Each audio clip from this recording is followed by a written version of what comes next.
Carbon की सर्वतोमुखी प्रकृति कि जो कार्बन है तो अपने आप में एक सर्वतोमुखी प्रकृति बना लेता है, क्योंकि सर्वतोमुखी का है तो जितने भी उसके वैलेंसी कितनी है 4, तो उसकी जो प्रकृति है सर्वतोमुखी तो वो अपने कार्बन के बीच में एक लंबी चैन का निर्माण कर लेता है, वो अपने आप में एक बॉन्ड का निर्माण करता है।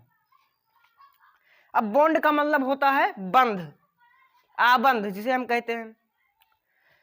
तो वो बॉन्ड कुछ इस तरह से होते हैं कि अगर जो यहां पर ये कार्बन है, कार्बन की 4 वैलेंसी, ये कार्बन की 4 वैलेंसी है, तो ये कार्बन क्या करता है कि ये अपने आप में ही ये कार्बन के साथ में ही बॉन्ड का निर्माण कर लेता है। और कार्बन की इसी प्रकृति की वजह से नए नए यौगिक का बनना जरूरी हो गया है। इसीलिए जितने भी यौगिक है आज से लगभग कम से कम 10 मिलियन से ज्यादा यौगिक हैं कार्बन के यौगिक है कम से कम आज 10 मिलियन से ज्यादा। तो इसके यौगिक बनाने की क्षमता होती है अपने आप में। यौगिक कैसे बनाता है वो, कोई भी यौगिक है तो अगर जो उसमें सिंगल बॉन्ड होगा, सिंगल बॉन्ड यानी ये एक बंध,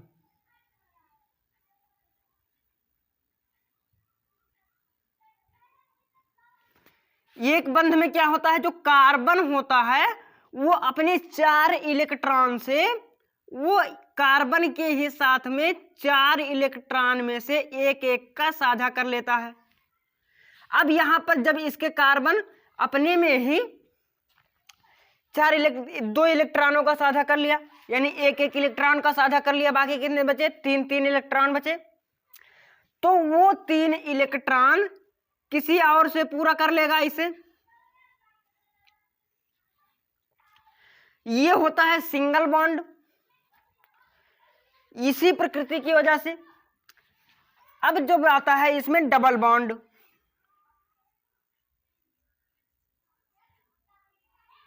डबल बॉन्ड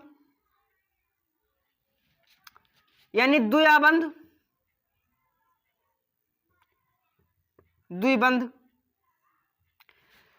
द्विबंध में क्या होता है कि जो कार्बन होता है, कार्बन के बीच में 2 इलेक्ट्रॉनों का साझा हो जाता है, कोवैलेंसी हो जाती है, तो क्या कर लेता है 2 इलेक्ट्रॉनों का साझा कर लेता है उनके बीच में।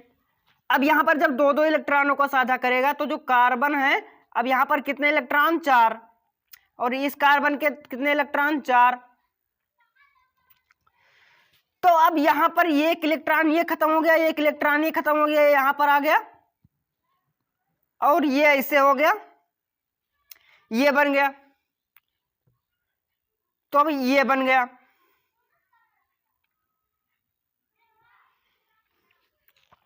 अब यहां पर इसके साथ में ये एक वैलेंसी वाला कोई और आकर जुड़ सकता है, तो ये होता है डबल बॉन्ड। अब यहां पर आता है ट्रिपल बॉन्ड,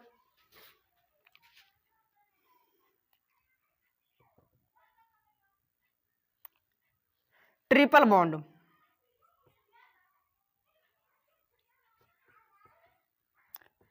यानी त्रिबंध। त्रिबंध में क्या होता है, जो कार्बन होता है, कार्बन 3 इलेक्ट्रॉनों का साझा करता है। कितने इलेक्ट्रॉनों का, 3 इलेक्ट्रॉनों का। अब जब 3 इलेक्ट्रॉनों का साझा करेगा तो उसके पास कितने इलेक्ट्रॉन बचेंगे, यहां पर ये कार्बन ने किया 3 इलेक्ट्रॉन, ये कार्बन के गए 3 इलेक्ट्रॉन, अब ये एक बच गई, तो अब ये अपने आप में किसी एक के साथ में जुड़ जाएगा। तो अब ये हो गई इलेक्ट्रॉनों की, और ये जो पूरी की पूरी प्रकृति होती है इसे कहा जाता है प्रगलन विधि, यानी कार्बन का प्रगलन। और यहीं से शुरू होती है एक लॉन्गेस्ट चेन, श्रृंखला। अब ये जो कार्बन है, ये जुड़ा, ये जुड़ा, ये जुड़ा,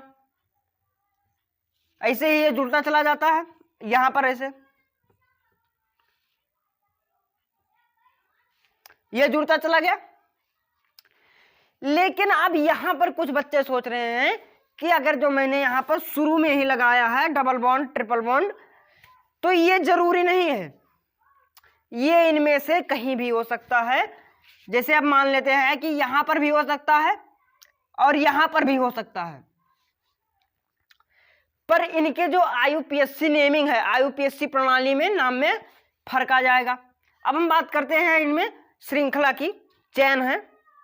तो इतना समझ में आ गया ना? जिन बच्चों को समझ में ना आया हो वो कमेंट कर दें, और जो नए हो चैनल को सब्सक्राइब कर दें।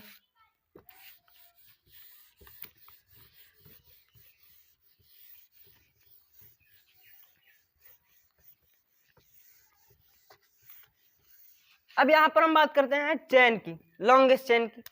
तो जो श्रृंखला है वो श्रृंखला होती है दो प्रकार की। श्रृंखला कितनी प्रकार की होती है? दो प्रकार की। चैन दो प्रकार की होती है, एक होती है ओपन चैन,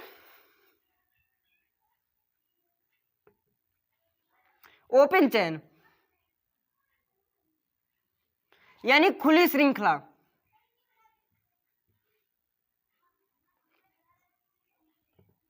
खुली श्रृंखला होती है, और एक होती है क्लोज चैन।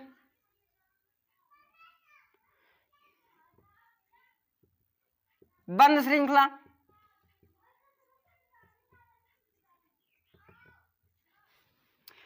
खुली श्रृंखला, खुली श्रृंखला में जो कार्बन है, कार्बन की इस तरह से पूरी की पूरी ऐसे ही खुली रहेगी।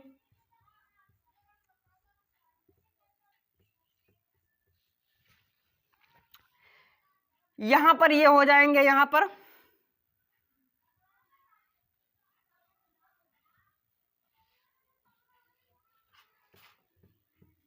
ये हो गए।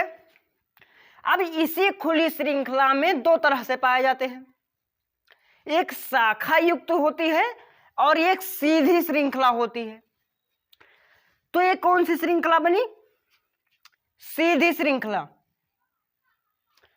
अब यहीं पर जब अगर जो हम मान लें कि यहां पर भी carbon carbon carbon carbon carbon carbon ऐसे ही ये बनते चले जाएं, यहां पर भी कार्बन कार्बन कार्बन, तो ये हो जाती है शाखा युक्त श्रृंखला। अब ये हो गई शाखा युक्त श्रृंखला। और अगर जो ये ना रहे तो ये हो जाएगी सीधी श्रृंखला। खुली श्रृंखला है पर ये सीधी श्रृंखला, लेकिन ये दोनों के दोनों खुली श्रृंखला में आते हैं, तो इसलिए इन्हें खुली श्रृंखला में रखा गया है। अब जिन बच्चों को समझ में ना आया वो कमेंट करते हैं। हम बात करते हैं कि बंद श्रृंखला की।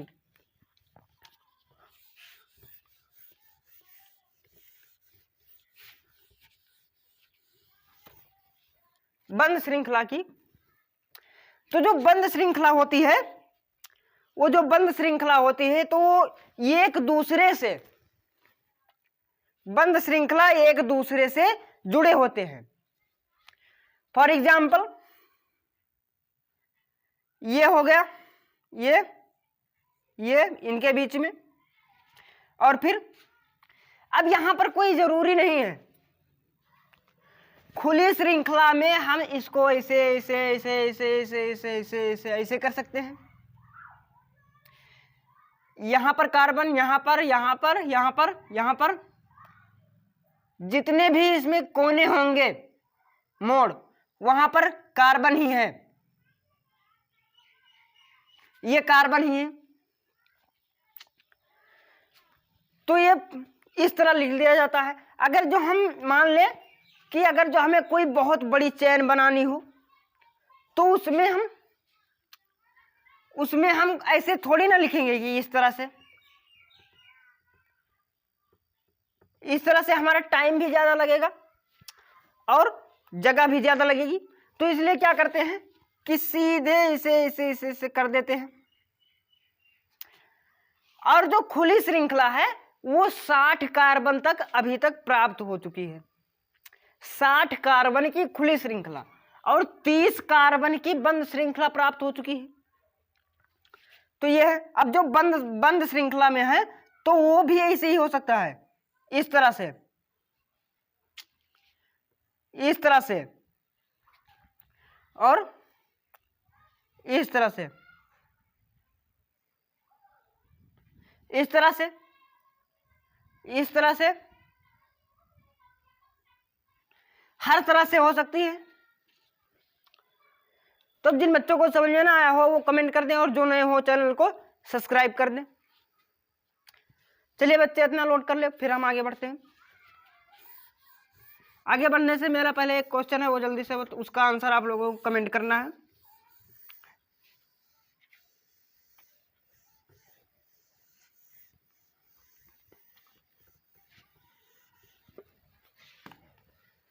निम्न में से कौन सा सबसे ज्यादा क्रियाशील धातु है?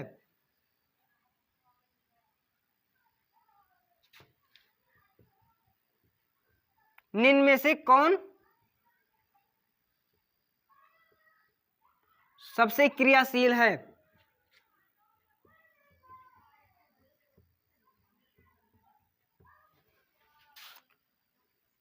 नंबर 1 सोडियम, ऑप्शन 2 मैग्नीशियम और ऑप्शन 3 आयरन या फिर ऑप्शन डी पोटेशियम।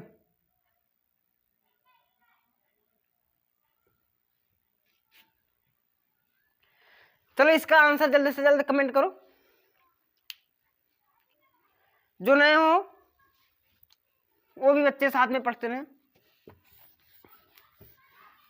अब यहां पर बात करते हैं कि कार्बन यौगिकों की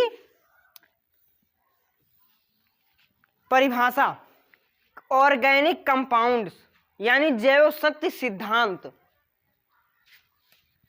जैव शक्ति सिद्धांत।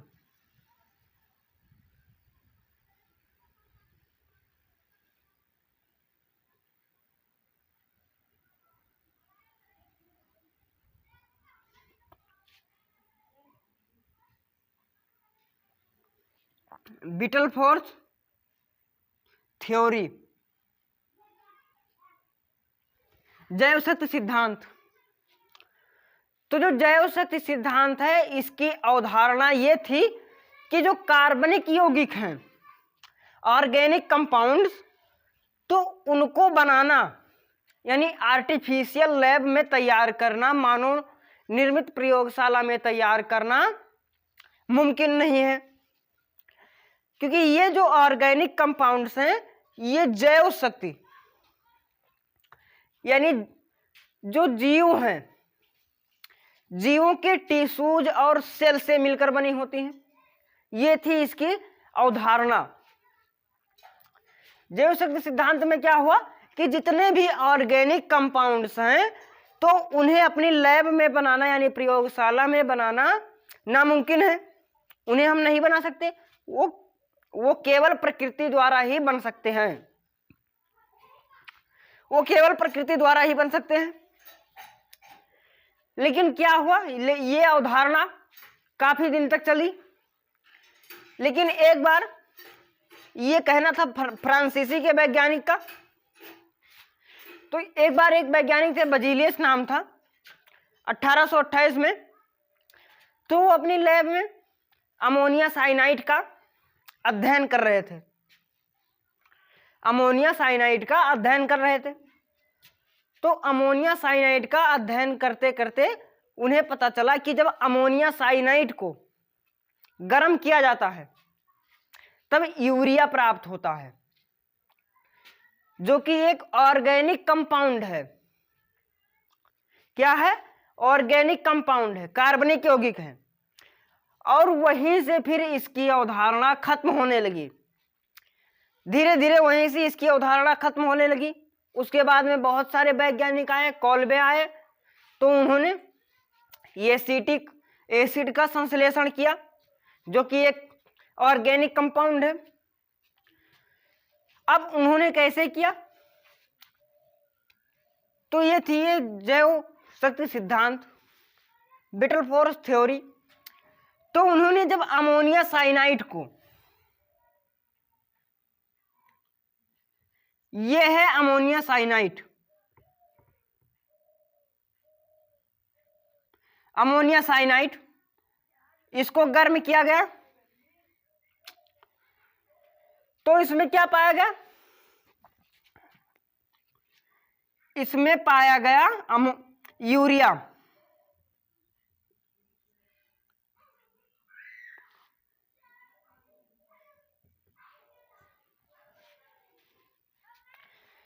क्या बना, यूरिया,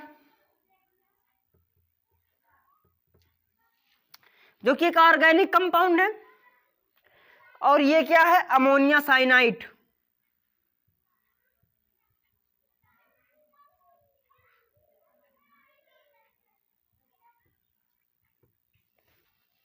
अमोनिया साइनाइड, तो इसको गर्म किया गया, ये गर्म करने का चिन्ह है। तो इसको जब गर्म किया गया तब बना यूरिया, जो कि एक ऑर्गेनिक कंपाउंड है। और यहीं से धीरे धीरे इसकी अवधारणा खत्म होने लगी। जिन बच्चों को समझ में ना आया हो वो कमेंट कर दें, और जो नए हो चैनल को सब्सक्राइब कर दें। अब फिर यहीं से शुरू हुआ कार्बनिक यौगिकों का विकास, और धीरे धीरे बहुत सारे कार्बनिक यौगिक बनने लगे। तो इसमें सबसे पहले आता है जो कार्बनिक यौगिक है, कार्बनिक यौगिकों की परिभाषा, यानी जो ऑर्गेनिक केमिस्ट्री है तो उसकी परिभाषा। तो जितने भी ऑर्गेनिक केमिस्ट्री है यानी कार्बनिक यौगिक है, तो उनकी मूलता को बनाने के लिए, उनकी अस्तित्व को बनाए रखने के लिए जो वैज्ञानिक थे उन्होंने वर्गीकरण को जरूरी समझा। क्यों समझा, क्योंकि जो वर्गीकरण नहीं होता, वर्गीकरण ना किया जाए तो जो ये कार्बनिक यौगिक हैं और जो बिना कार्बनिक के यौगिक हैं तो उनको पढ़ पाना मुश्किल हो जाता। इसलिए उन्होंने क्या किया कि organic chemistry and inorganic chemistry को अलग अलग बना दिया। रसायन शास्त्र ने, जो रसायनज्ञ थे यानी रसायन के वैज्ञानिक थे, तो उन्होंने क्या किया कि जो ये है कार्बनिक यौगिकों यानी रसायन शास्त्र को दो भागों में बांट दिया। अगर जो किसी भी कंपाउंड में, किसी भी यौगिक में कार्बन पाया जाता है तो उसे रखा गया कार्बनिक विज्ञान में, कार्बनिक विज्ञान में। वो होते हैं कार्बनिक रसायन, तो उन्हें रखा गया कार्बनिक रसायन विज्ञान में। और जिन यौगिकों में, जिन कंपाउंड्स में कार्बन नहीं पाया गया तो उन्हें रखा गया अकार्बनिक यौगिक में, नॉन कार्बनिक कंपाउंड्स। तो फिर इनसे बनी, फिर जिन्हें रखा गया कार्बनिक यौगिक में वो बन गए ऑर्गेनिक केमिस्ट्री, और जो कार्बनिक नहीं थे, जिनमें कार्बन का विकास नहीं हुआ, जिनमें कार्बन नहीं था, तो वो बने थे इनऑर्गेनिक केमिस्ट्री में। तो इस तरह से बन गई दो केमिस्ट्री। केमिस्ट्री के दो पार्ट हो गए, ऑर्गेनिक और इनऑर्गेनिक। और फिर यहीं से अब शुरू होता है, इनमें कुछ कार्बनिक के यौगिक होते हैं। कार्बनिक यौगिक, कार्बनिक यौगिक में आता है कि जो कार्बन होते हैं तो कार्बन के बीच की जो संयोजकता के बीच की है, उनके बीच की दूरी कितनी होती है। कोई भी कार्बन है तो कार्बनों के, कार्बन के वैलेंसी के बीच, कार्बन की वैलेंसी कितनी, 4, तो उन कार्बन की वैलेंसी के बीच में कितना कितना दूरी होता है। अगर जो ये कार्बन है तो इसकी 4 वैलेंसी है, तो इसके जो वैलेंसी है, चारों वैलेंसी के बीच की दूरी कितनी होती है?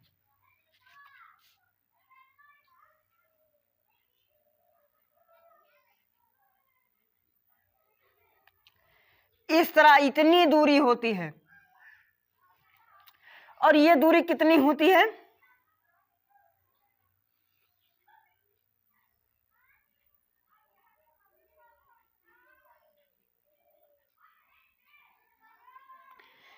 ये होती है 109 28 अंश। 109 डिग्री और 28 डिग्री पर ये स्थित होते हैं। इनकी चारों की चारों बैलेंसियां, चारों की चारों संयोजकताएं एक दूसरे के इतने दूरी पर होते हैं। और फिर यहीं से शुरू हुआ कि जो कार्बनिक यौगिक है, जो कार्बन की चारों संयोजकताएं हैं, वो बराबर है कि नहीं। तो इसकी भी पुष्टि की गई। एक वैज्ञानिक थे, तो उन्होंने नाइट्रो एक क्रियात्मक समूह है, फंक्शनल ग्रुप, तो उसने इससे चारों की संयोजकताएं विस्थापित यानी प्रतिस्थापन किया। प्रतिस्थापन कैसे किया? कार्बन की ये चारों संयोजकताएं, पहले तो उस नाइट्रो को यहां पर रखा गया और फिर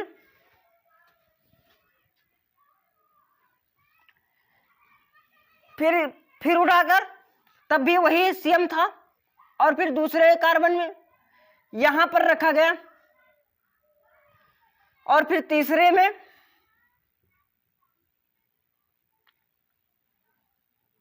यहां पर, और चौथे में